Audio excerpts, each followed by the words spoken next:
Hello বন্ধুরা, রঞ্জিতার ঘরোয়া রান্নাঘর থেকে তোমাদের সবাইকে স্বাগত জানাই। আজকে একটা নতুন রেসিপি নিয়ে এলাম, কলা পাতায় চিংড়ি মাছের পাতুরি। প্রথমে আমি মাছগুলো ধুয়ে নিয়েছি। এবার সর্ষে, কাঁচা লঙ্কা, একটু নুন, হলুদ আর নারকেল কোড়াটা পেস্ট করে নিচ্ছি। কালো সর্ষে, সাদা সর্ষে দুটোই দিয়েছি। এবার কলা পাতাগুলো একটুখানি সেঁকে নিচ্ছি।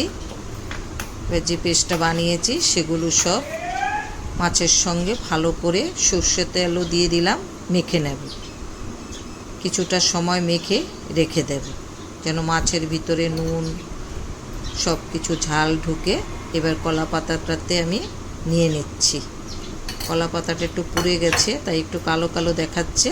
একটা কাঁচা লঙ্কা দিয়ে দিলাম, দিয়ে এবার সুন্দর করে ভাঁজ করে মুড়ে নিচ্ছি।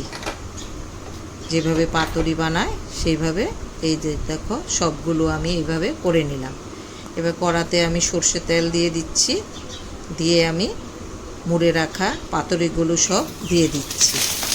আমি যেভাবে কলা পাতায় পাতুরি বানাই সেটাই তোমাদের সঙ্গে শেয়ার করছি।